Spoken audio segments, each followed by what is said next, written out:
Boa noite a todos. Boa noite. Hoje, 10 de agosto de 2020, é com muita alegria que mais uma vez nós estamos reunidos para gravarmos e estudarmos a obra há 2000 anos. Nós estamos exatamente no capítulo 4, intitulado Na Galileia. Nós vamos envolver a nossa irmã Mita, que irá fazer a prece, e logo depois ela vai comentar o nosso último estudo. Senhor Jesus, queremos te agradecer a oportunidade de estarmos aqui reunidos no teu nome para estudarmos essa obra há 2000 anos, que tanto nos acalenta, tanto nos instrui, tanto nos mostra o caminho do bem. Ajuda-nos, Senhor, a compreendermos e olharmos para essas vidas que se repetem, que poderiam ser como as nossas vidas, para tirarmos os melhores ensinamentos, os melhores exemplos, para te seguir, para andar no caminho do bem, para perseverar nele. Ajuda-nos, Senhor, pois tu sabes que somos fracos, débeis e ainda procrastinamos por demais. Ajuda-nos principalmente a ficarmos contigo, porque tu estás esperando conosco desde sempre. Que assim seja. Então, nós estamos no ano de 32 depois de Cristo. Públio e Lívia já estão há um mês na Judéia e estão preparando a mudança para Cafarnaum. Antes eles iam para Nazaré, mas devido às fofocas da Fúvia, o Públio resolveu, aí maquinado pelo Tarquínios, a escolher uma casa em Cafarnaum, e eles estão se encaminhando para Cafarnaum. Recordando que é em Cafarnaum que está o nosso Senhor Jesus. Eles estão exatamente no ano de 32. Então Jesus está em pleno trabalho apostólico, né? Então vamos lá, na nossa edição é a página 60.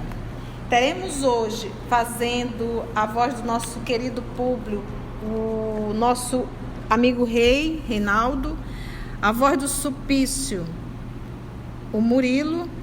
Teremos talvez ainda dá tempo da Lívia, será a nossa amiga Lígia. E se der tempo, a Ana, nossa querida amiga Carla. Rogamos então que o nosso Senhor nos conduza, tá bom? Vamos lá?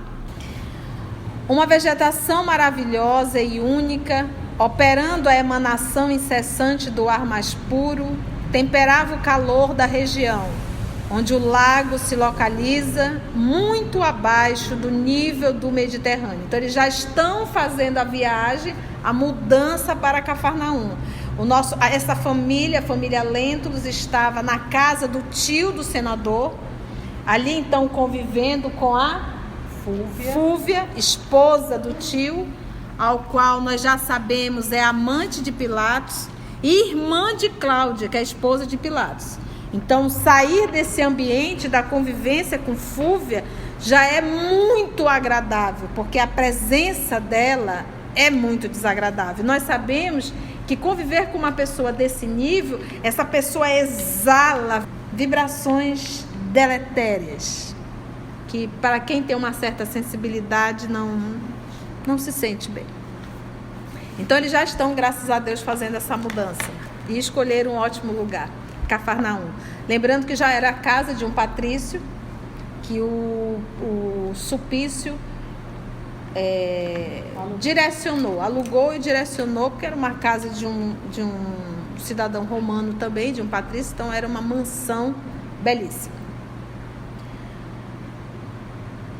Públio e sua mulher, Lívia, sentiram uma onda de vida nova, que seus pulmões aspiravam a longos haustos. Entretanto, o mesmo não acontecia à pequenina Flávia, cujo estado geral piorava ao extremo, contra todas as previsões. Agravaram-se as feridas que lhe cobriam o corpo magrinho, e a pobre criança, não conseguia mais arredar pé do leito, onde se conservava em profunda prostração. Acentuava-se desse modo a angústia paterna que, em vão, recorreu a todos os recursos para melhorar as condições da doentinha. 1 mês havia transcorrido em Cafarnaum, onde mais em contato com o dialeto do povo, porque eles em Cafarnaum falavam aramaico, né? Lembra que a língua hebraica só era falado dentro das sinagogas, ok? No dia a dia, ou ali, eles falavam esse dialeto, que era o aramaico. A língua comercial deles era a latina. Era a língua latina, né? Então ali os romanos falavam latim. A língua comercial era a grega. Então o mundo falava grego, lembra? E os romanos falavam latim. Então o nosso senador falava o latim. Então ele não tinha o domínio sobre o aramaico. Mas a convivência ali, os 30 dias, ele já começava a se habituar com a fala, com o idioma. 1 mês havia transcorrido em Cafarnaum, onde, mais em contato com os dialetos do povo, já não lhes era desconhecido a fama das obras e das pregações de Jesus. Vezes inúmeras, pensou Públio em dirigir-se ao taumaturgo. O taumaturgo é como se fosse o que faz milagre. Então, olha só, vezes inúmeras, o senador pensou em dirigir-se ao taumaturgo. Ele tinha vontade de ir lá com Jesus, a fim de solicitar sua intervenção a favor da filhinha, atendendo a um apelo secreto do coração. Então, quem não me garante que isso também não era uma intuição? Os amigos espirituais falando ao coração daquele homem. Porque imagina se ele tivesse estreitado esse laço. Porque ele era um senador. Ele estava acima de Pilatos. Ele poderia ter mudado toda uma história, inclusive a dele. Entendeu? Ali os amigos espirituais a inspirar. Mesmo estando numa situação, sabendo que existe uma possibilidade de curar a filha, ele coloca em primeiro lugar o quê? Reconhecia no íntimo, porém, que semelhante atitude representava humilhação para a sua posição política e social. Aos olhos dos plebeus e dos vassalos do império, examinando as consequências que poderiam advir de tal procedimento. Então, ele tinha ouvia já várias histórias, sabia das curas realizadas. Jesus curou, levantou Lázaro do sepulcro, devolveu visão a cegos de nascença, levantou Talita do sepulcro, limpou feridas, devolveu paralíticos. Então, isso corria, ele ouvia, ele já estava familiarizado com o dialeto. Tinha a esperança de curar a filha, mas ele pensava em primeiro lugar na sua posição. O anjo da guarda cansou, né? Vezes inúmeras, vai lá. E era do coração, ou seja, eu vou mexer com a tua intimidade. Eu vou mexer com a tua atitude de pai. No outro estudo dos anjos, que ele tinha intuição, mas quando ele logicou, ele perdeu a força. Foi usar a lógica. A razão, racionalizou, né? É por isso é que a gente diz que a nossa maior ferida moral é a vaidade e o orgulho, acompanhado do egoísmo. Vamos lá então. Não obstante essas ponderações, permitia que numerosos servos de sua casa assistissem aos sábados, porque durante a semana estariam trabalhando, aos sábados, às pregações do profeta de Nazaré. Inclusive Ana, que se tomara de respeitosa veneração por aquele a quem os humildes chamavam mestre. Então, todos os sábados, nós sabemos aqui, Jesus estava pregando no lago de Genezaré. Então, tinha hora para isso. Era o pôr do sol. E o senador não impedia que os seus empregados, seus escravos, fossem. O ano inteiro perdeu a chance. O ano inteiro. Dele teciam os escravos as mais encantadoras histórias, nas quais o senador nada via, além dos arrebatamentos instintivos da alma popular. Se bem não deixasse de o surpreender a opinião lisonjeira de um homem como Sulpício. Porque lembra na reunião na casa do Pilatos? Foi a primeira vez que Sulpício falou e que chegou a deixar um clima na reunião. A fala de Sulpício. Então ele disse assim, a fala de Sulpício foi algo que mexeu com ele. Uma tarde, porém, os padecimentos da pequenina haviam atingido o auge. Além das feridas que, de muitos anos, se haviam multiplicado no corpinho gracioso, outras úlceras surgiram nas regiões da epiderme, antes violáceas, transformando-lhe os órgãos delicados numa pústula viva. Olha a situação da filha. No momento desse, qualquer pai, qualquer mãe coloca vaidade e orgulho no bolso, se vai correr atrás. Mas olha o quanto esse homem era inflexível, duro, rígido com os seus princípios e a valorização do seu cargo temporário. Públio e Lívia, intimamente consternados, aguardavam um fim próximo. Ela vai desencarnar a qualquer hora. Nesse dia, após o jantar muito simples, olha só, após o jantar muito simples, isso já resultado o quê? Da simplicidade de Lívia. Enquanto vem da casa do tio dele, e todas aquelas pompas, aquela quantidade, ali não, um jantar simples.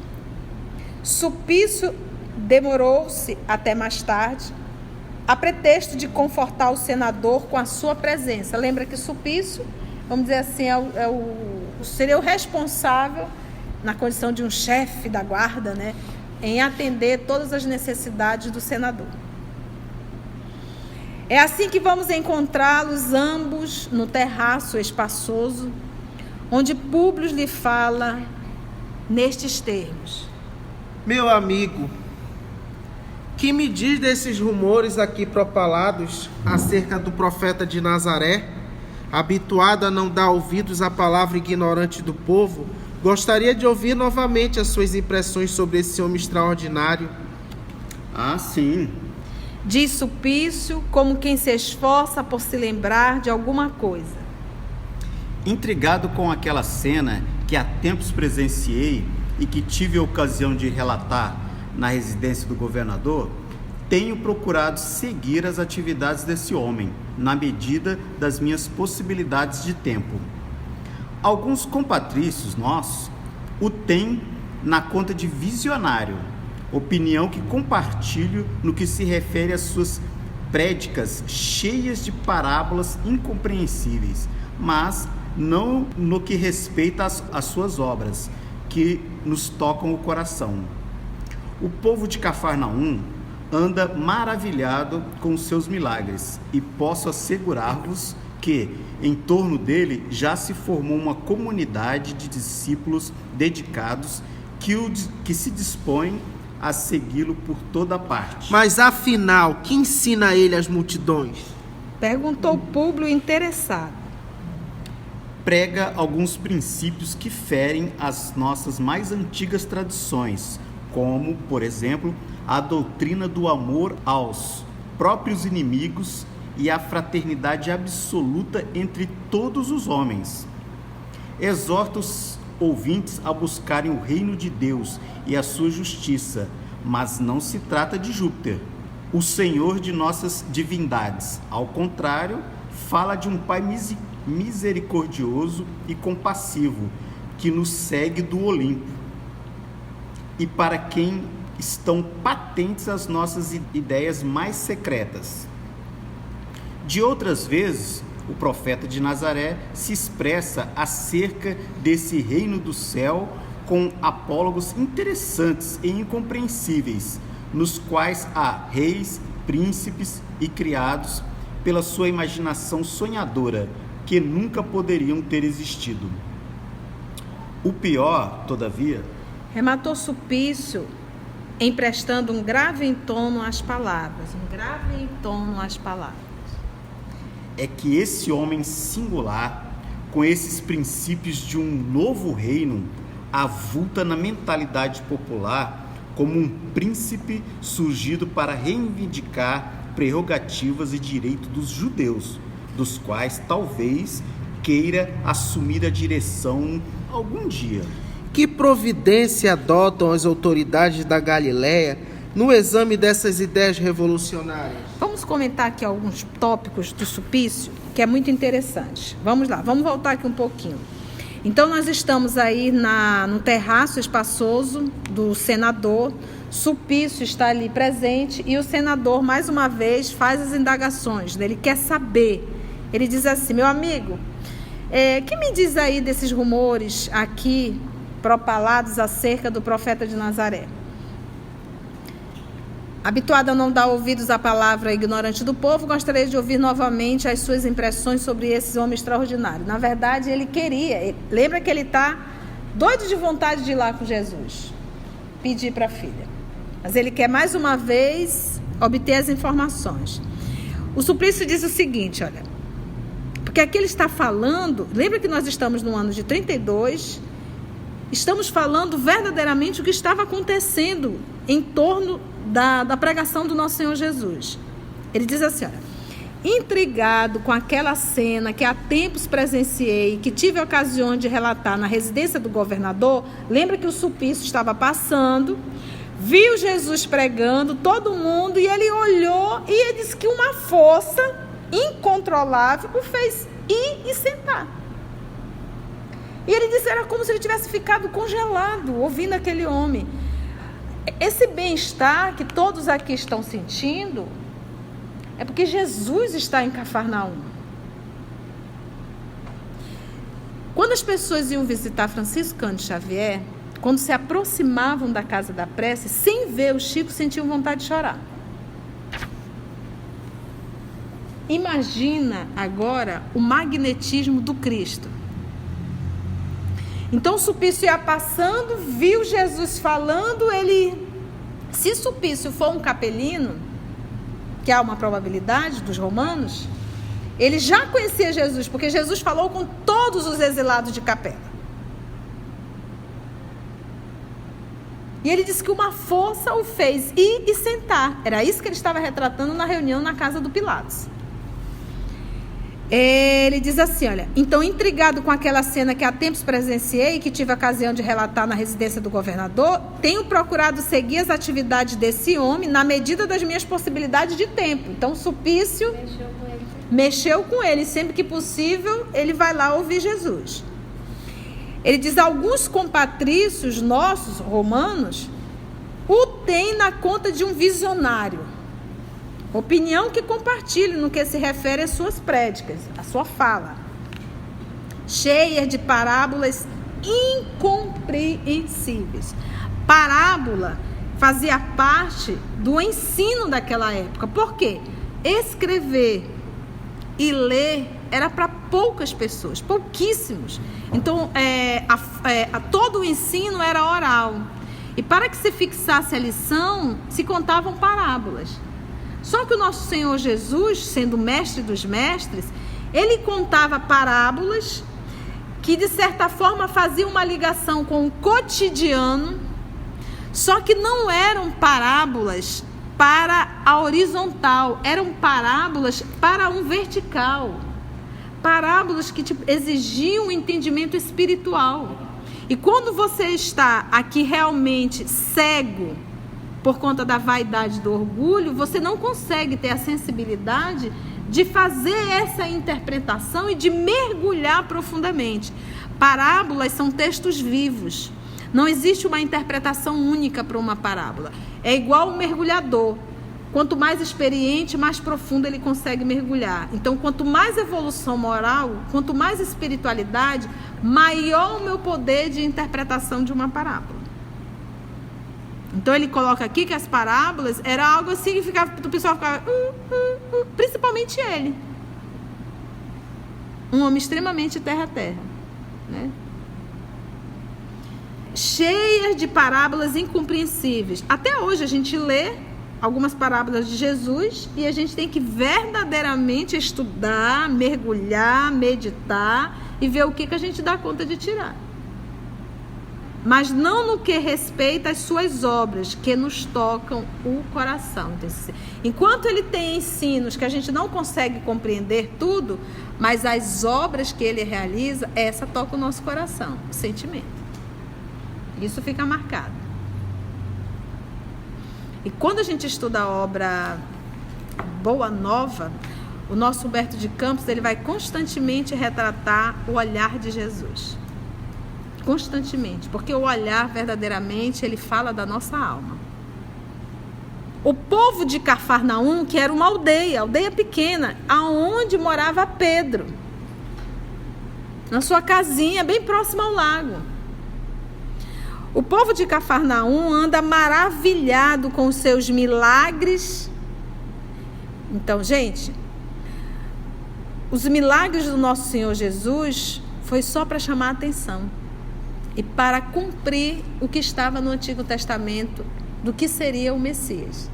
Então, no Antigo Testamento se falava desse Messias que iria devolver visão a cego, iria limpar feridas, iria levantar mortos. Então, era necessário, para que o identificasse, que ele fizesse todo o protocolo. E, pasme, ele fez, até entrar em Jerusalém sobre um burrinho. Mas, assim, ainda assim não identificaram. Então, Jesus não veio para curar corpo, porque corpo, gente, curar corpo é enxugar gelo. A melhor forma de curar a alma quase sempre é deixar o corpo adoecido, sofrendo as consequências das atitudes. No dia que nós entendermos que a enfermidade quase sempre já é o último recurso para a cura espiritual, a gente vai deixar de pedir. E vai sempre pedir assim: Senhor, qual é a lição que eu tenho que tirar disso aqui? O que eu tenho que aprender com isso? Põe um centro espírita com um pseudo-médium que faz cura, você vai ver filas quilométricas. Põe um centro espírita que tem um estudo do evangelho, sobra cadeira dentro da sala. Então, a nossa condição não mudou. Nós ainda buscamos coisas efêmeras, porque a cura do corpo é efêmera.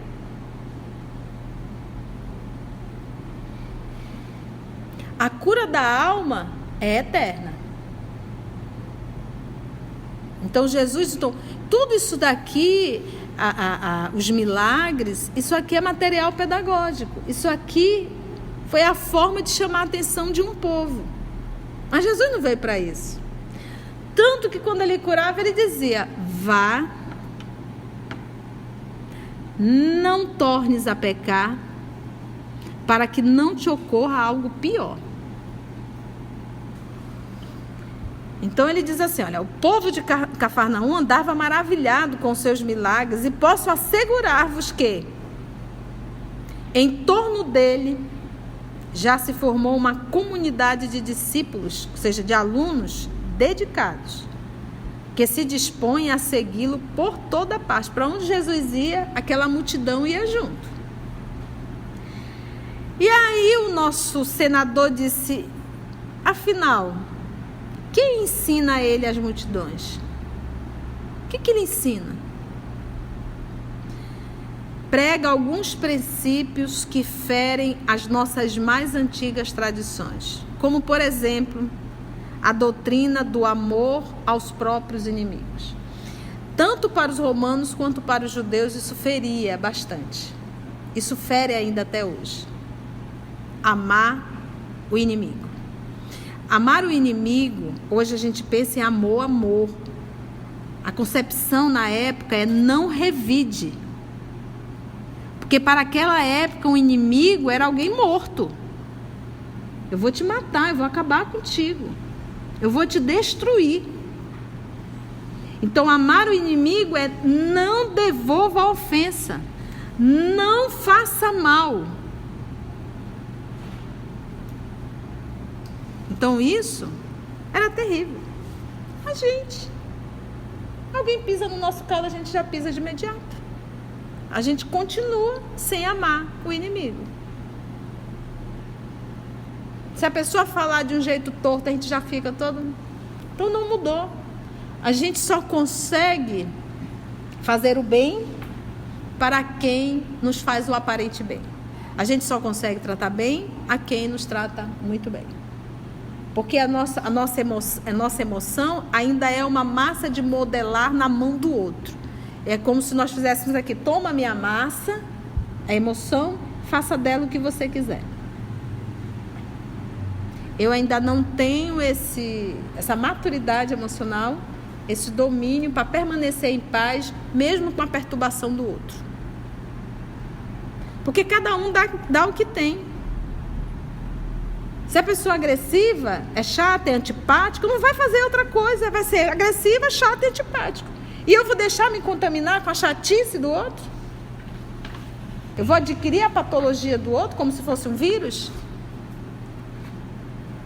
Então ele prega uns princípios que ferem as nossas mais antigas tradições, como por exemplo a doutrina do amor aos próprios inimigos e a fraternidade absoluta entre todos os homens, ou seja, nesse momento ele tirou classe. Não existe classe social, é entre todos. Imagina, entre todos. Quer dizer que eu não posso, então, ser mais rígido, mais firme e castigar um funcionário, um empregado, um escravo meu?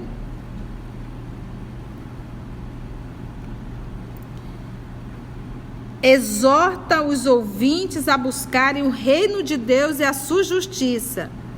Mas não se trata do Deus Júpiter, não. O Júpiter seria o rei dos deuses, soberano do Monte Olimpo e Deus do céu e do trovão.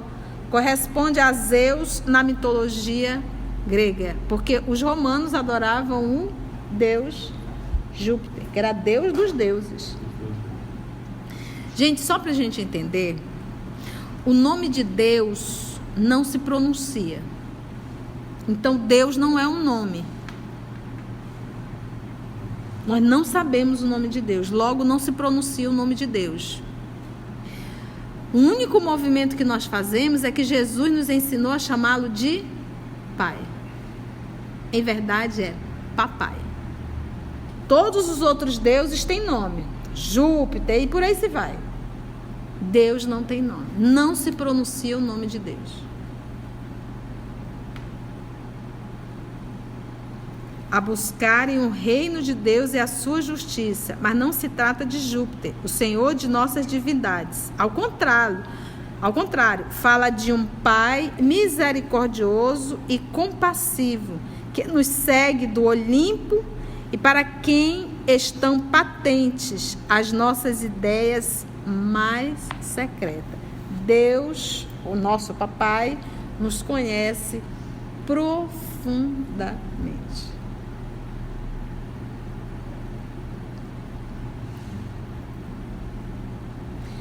De outras vezes, o profeta da cidade de Nazaré se expressa acerca desse reino do céu com apólogos interessantes e incompreensíveis, nos quais há reis e príncipes criados pela sua imaginação sonhadora que nunca poderiam ter existido. Agora, ele falava numa linguagem que eles conseguiam compreender, mas Jesus estava falando do reino que? De Deus. E o reino de Deus está onde? No coração.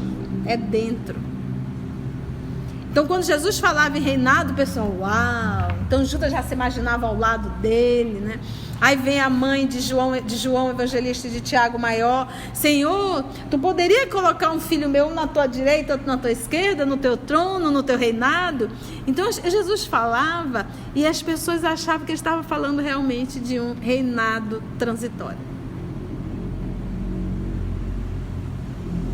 E vem mais. O pior, disse o Sulpício, é que esse homem singular, com esses princípios de um novo reino, avulta na mentalidade popular como um príncipe surgido para reivindicar prerrogativas e direitos dos judeus, dos quais talvez queira assumir a direção algum dia. Isso aí já era uma leitura o quê?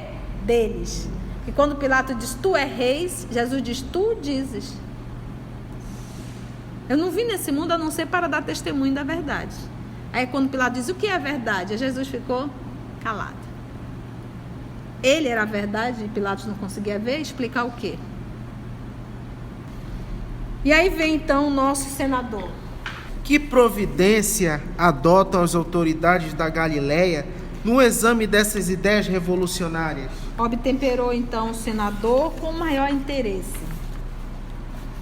Aparecem já os primeiros indícios de reação por parte dos elementos mais ligados a Antipas.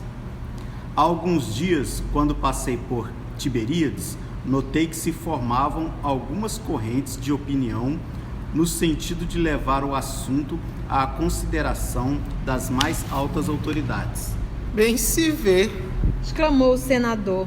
que se trata de simples homem do povo, a quem o fanatismo dos templos judaicos encheu de pruridos de reivindicações injustificáveis.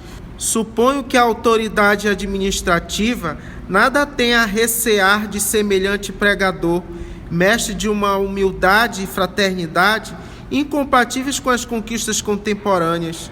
Por outro lado, ao ouvir de tua boca a descrição dos seus feitos, sinto que esse homem não pode ser criatura tão vulgar como vimos supondo. Desejarias conhecê-lo mais de perto? Perguntou Sulpício, atencioso. De modo algum. Respondeu Públio, alardeando superioridade. Tal cometimento de minha parte viria a quebrar a compostura dos deveres que me competem como homem de Estado, desmoralizando-se minha autoridade perante o povo. Aliás, considero que os sacerdotes e pregadores da Palestina deveriam fazer estágios de trabalho e de estudo na sede do governo imperial, a fim de renovar-se esse espírito de profetismo que aqui se observa em toda parte. Em contato com o progresso de Roma, haveriam de reformar suas concepções íntimas acerca da vida, da sociedade, da religião e da política. Ele diz assim: bem se vê que se trata de simples homem do povo, a quem o fanatismo dos templos judaicos encheu de pruridos, de reivindicações injustificáveis. Suponho que a autoridade administrativa nada tem a recear de semelhante pregador. Não vai fazer mal para ninguém, isso é um nome simples. O senhor quer conhecê-lo pessoalmente? De modo algum, imagina. Tal cometimento de minha parte viria a quebrar a compostura dos deveres que me competem como um homem de Estado, desmoralizando-se minha autoridade perante o povo. Porque lembra que lá na reunião na casa de Pilatos, Pilatos foi bem categórico. Tiraram assim sarrinho realmente.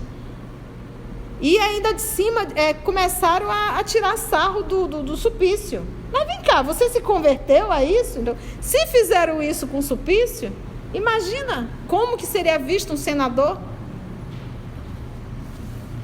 Enquanto os dois mantêm essa palestra sobre a personalidade e os ensinos do mestre de Nazaré, penetramos no interior da casa. No quarto da doentinha, vamos encontrar Lívia e Ana, pensando as feridas que cobriam a epiderme da pequenina enferma, agora transformada em uma só úlcera generalizada. Essa menina ia a óbito. Ana, coração bondoso e meigo, pouco mais velha que sua senhora, se havia transformado em companheira predileta no círculo dos seus afazeres domésticos.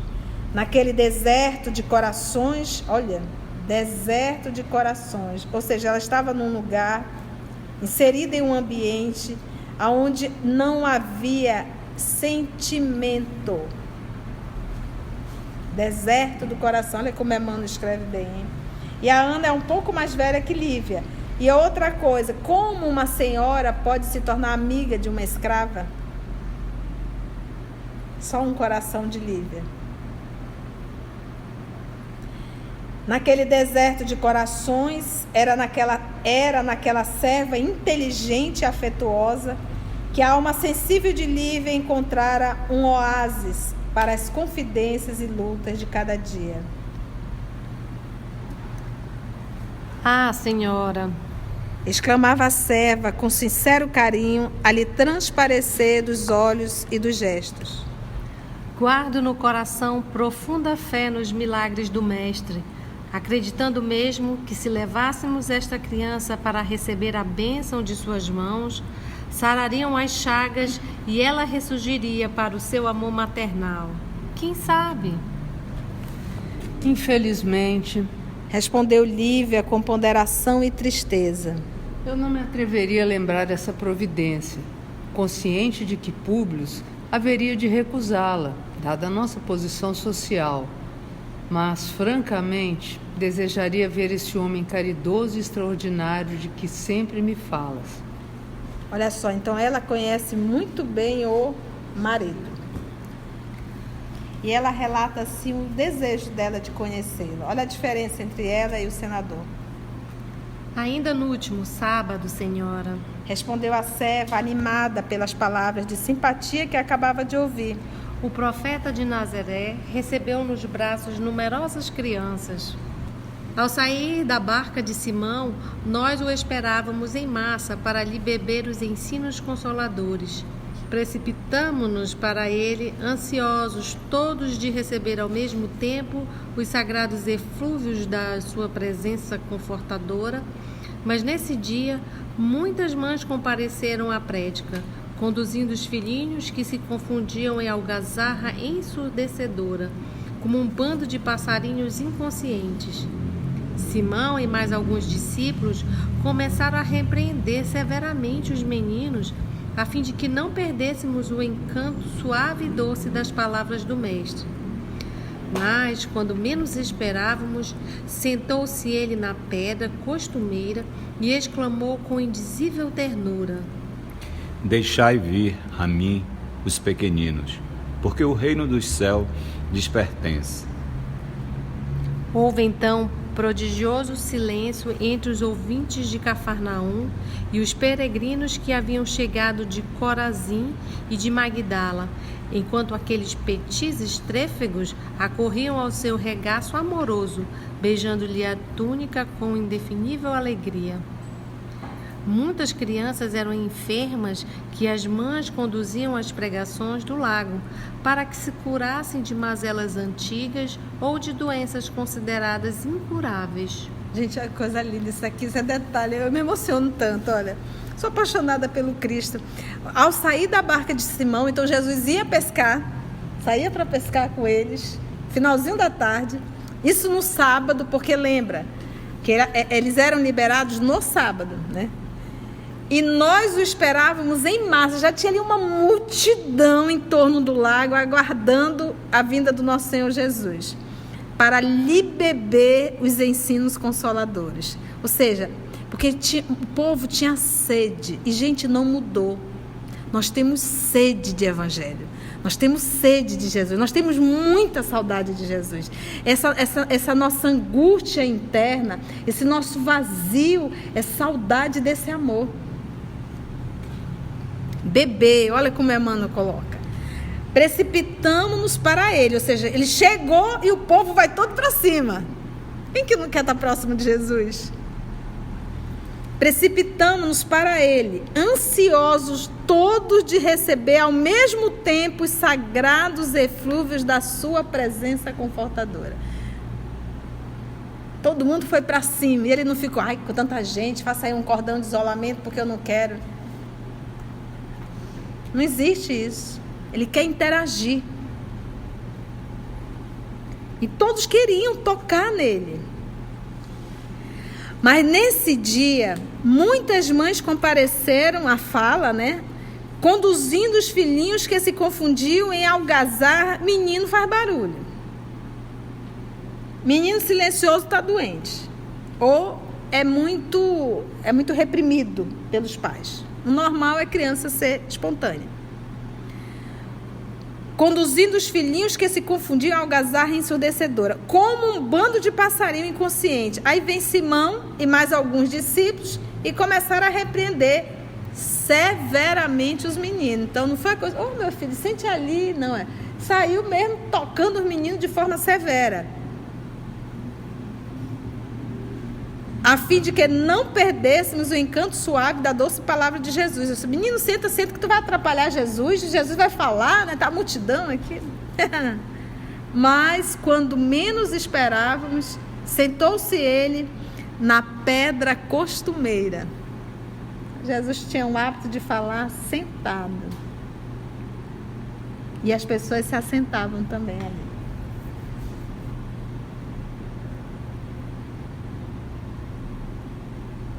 Deixai, então ele exclamou com indizível ternura, tanto para Pedro quanto para os demais. Ele não, porque como é que ele poderia pedir para os discípulos não maltratarem as crianças, se ele iria falar maltratando com os discípulos? Então ele falou com a ternura, porque afinal de contas os discípulos também são crianças. Deixai vir a mim os pequeninos, porque o reino do céu lhes pertence. Isso está em Lucas capítulo 18, versículo 16. E quando ele falou aqui, ele falou a todos os pequeninos.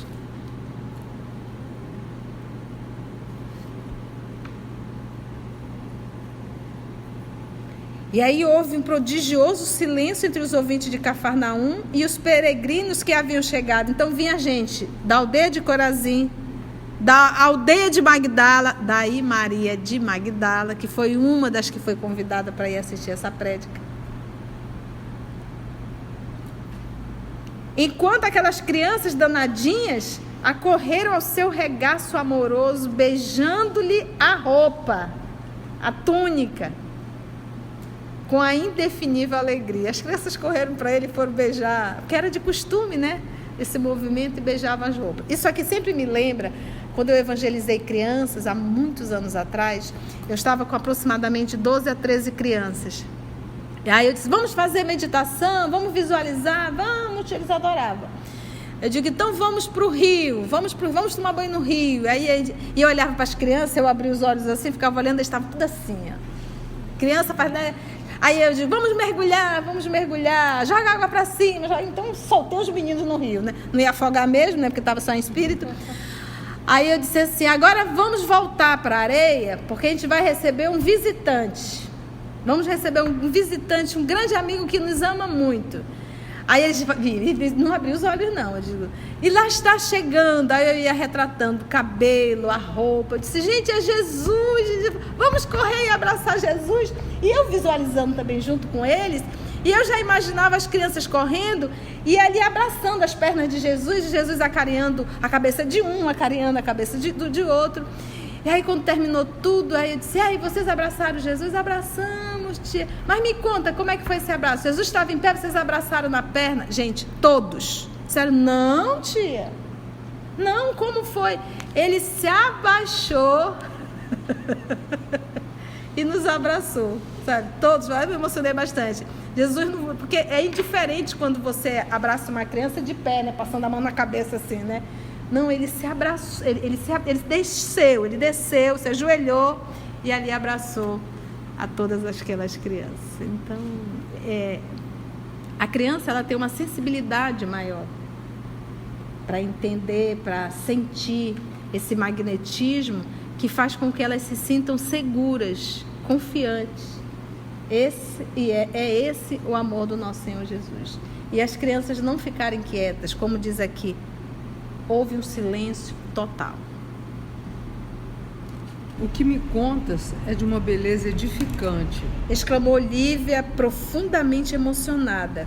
Entretanto, possuindo à mão todos os recursos materiais, sinto que não poderei receber os altos benefícios do teu mestre.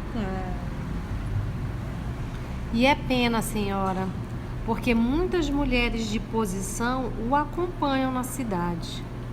Não somos apenas os mais humildes que comparecemos às suas predicações, mas numerosas senhoras de destaque em Cafarnaum, esposas de funcionários de Herodes e de publicanos, assistem às lições carinhosas do lago, confundindo-se com os pobres e os escravos. E o profeta não desdenha ninguém, a todos convida para o reino de Deus e sua justiça. Contrariamente a todos os enviados do céu que conhecemos, ele se esquiva dos favorecidos da sorte para manter relações com as criaturas mais infelizes, considerando a todos como irmãos muito amados do seu coração. Que lindo. Só para a gente lembrar, ele diz aqui que não eram só de pessoas simples, tá? Que comparecem às suas predicações, mas numerosas senhoras de destaque em Cafarnaum, esposa de funcionários de Herodes. Nós sabemos que a própria Joana de Cusa, que era esposa de Cusa, compareceu. Só para a gente lembrar, gente, Herodes Antipas era o tetrarca da Galileia e da Pérea. Foi conhecido por meio dos seus relatos do Novo Testamento por seu papel nos eventos que levaram à execução de João Batista e Jesus de Nazaré, tá? Então, olha só, isso aqui estão as duas conversando dentro do quarto e a menina está ali praticamente moribunda já. Olha só, a todos convida para o reino de Deus e sua justiça, a todos. Então Jesus não tinha assim, não, eu vou atender só os pobres, os ricos não, deixar para lá, não existe isso. Outra coisa que nos chama muita atenção, contrariamente a todos os enviados do céu, ou seja, a todos os profetas que conhecemos, ele se esquiva dos favorecidos da sorte para manter relações com as criaturas mais infelizes, considerando a todos como irmãos muito amados do seu coração. Então, olha só. O livro Humberto de Campos vai nos apresentar o Levi como um primo distante de Jesus. Levi é o Mateus, que é o publicano. O publicano é o cobrador dos impostos. O publicano, dentro da cultura judaica, ele era considerado um homem de má vida. E Jesus convida esse homem, que é seu primo, para ser um dos seus discípulos. Lembra que era por isso que Jesus... Mas o teu mestre se senta à mesa com homens de má vida? Eram os publicanos. O próprio Zaqueu. Levi era um publicano. Era primo dele. Estava ali em Cafarnaum também. Mas Jesus não ficou na casa do Levi, que era uma casa bem confortável. Ele foi ficar na casa de quem? De Pedro. O amigo Pedro. Ele dormia na casa de Pedro. Foi lá que ele recebeu Maria de Magdala. Então ele fugia, porque ele preferia estar com os mais simples.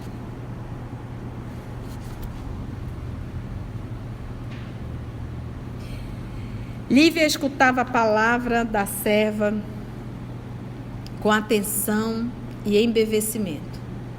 A figura daquele homem famoso e bom exercia atração singular no seu espírito. E, enquanto seus grandes olhos expressavam o maior interesse pelas narrações encantadoras e simples da serva leal, não reparavam ambas que a doentinha as acompanhava com aguçada curiosidade, característica das almas infantis, não obstante a febre alta que lhe devorava o organismo. Neste momento, o senador, após as despedidas de Sulpício, porque lembra que ele estava lá na varanda, vamos chamar assim, né?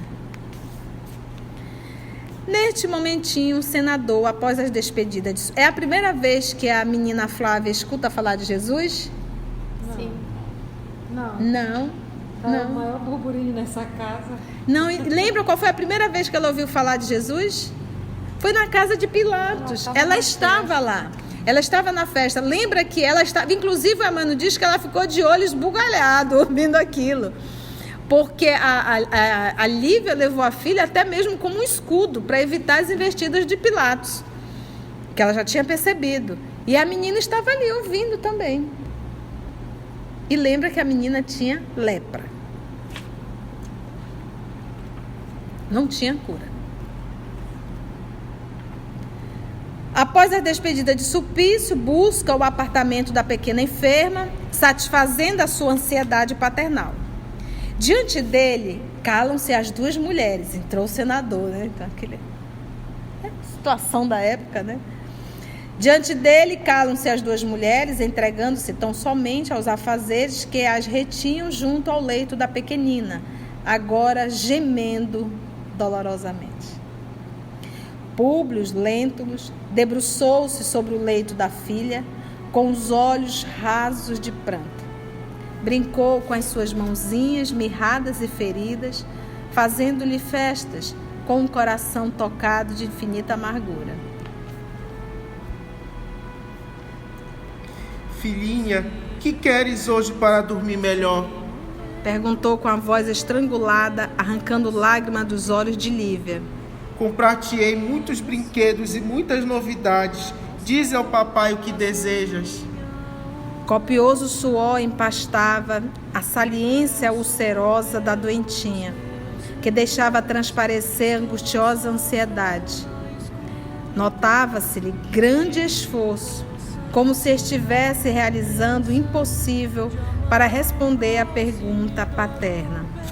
Fala, filhinha, murmurava Públio sufocado, observando-lhe o desejo de expressar qualquer resposta. Buscarei tudo o que quiseres, mandarei a Roma um portador, especialmente para trazer todos os teus brinquedos. Ao cabo de visível esforço,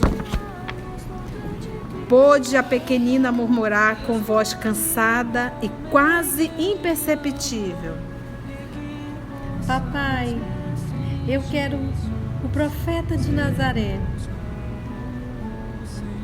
O senador baixou os olhos, humilhado e confundido em face do imprevisto daquela resposta, enquanto Lívia e Ana, como se fossem tocadas por força invisível e misteriosa, pelo inopinado da cena, esconderam o rosto inundado de pranto.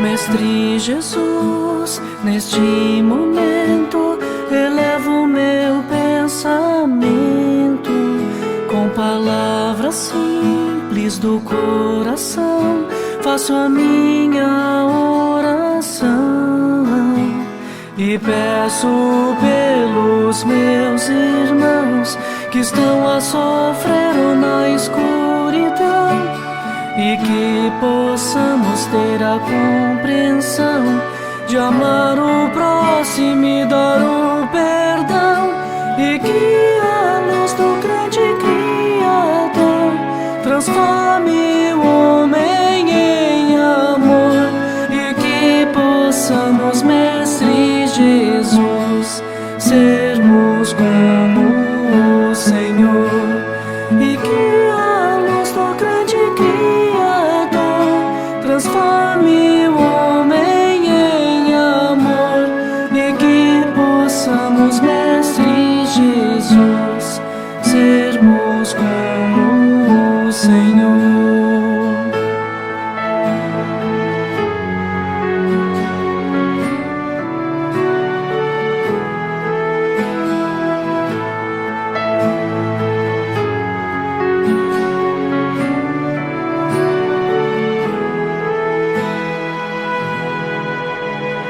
Mestre Jesus, neste momento elevo o meu pensamento, com palavras simples do coração faço a minha oração e peço pelos meus irmãos que estão a sofrer na escuridão, e que possamos ter a compreensão de amar o próximo e dar o perdão, e que a luz do grande Criador transforme o homem em amor, e que possamos, Mestre Jesus, sermos como o Senhor, e que a luz do grande Criador transforme o homem em amor, e que possamos, Mestre Jesus, sermos como o Senhor.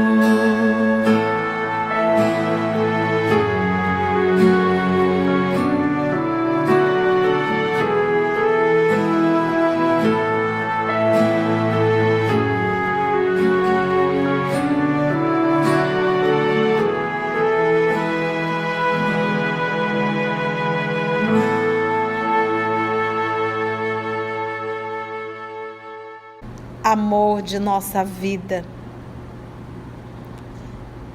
nosso amigo, nosso mestre, nosso irmão maior. Ao ler a história do senador, a dor de Lívia, a esperança de Flávia, a devoção de Ana e a indiferença do senador, nos faz ver no senador a infantilidade espiritual, a imaturidade e a valorização das coisas transitórias que se referem à terra.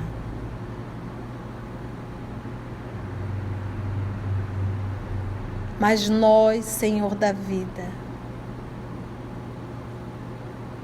também ainda valorizamos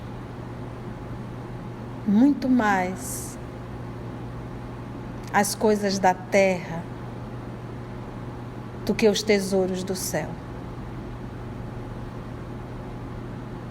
Ainda nos envergonhamos de te copiar, de te refletir, porque ainda valorizamos muito mais a nossa personalidade mesquinha e infantil. Que o estudo dessa obra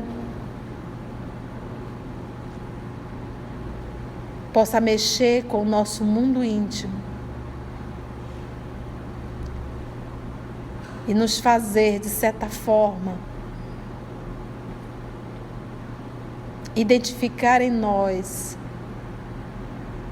um senador ainda vivo, necessitando ser convertido a Ti, Senhor.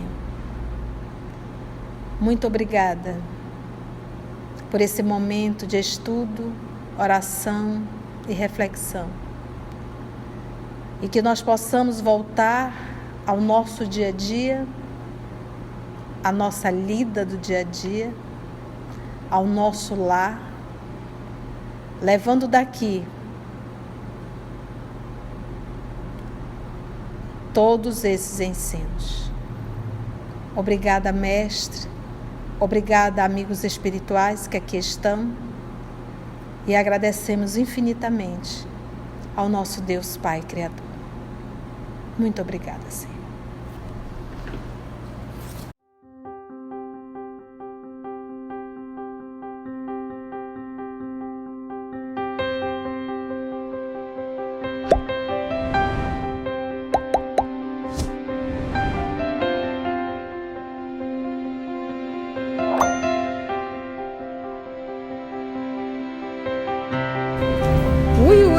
Muitas emoções. A próxima semana não vamos perder o capítulo O Messias de Nazaré.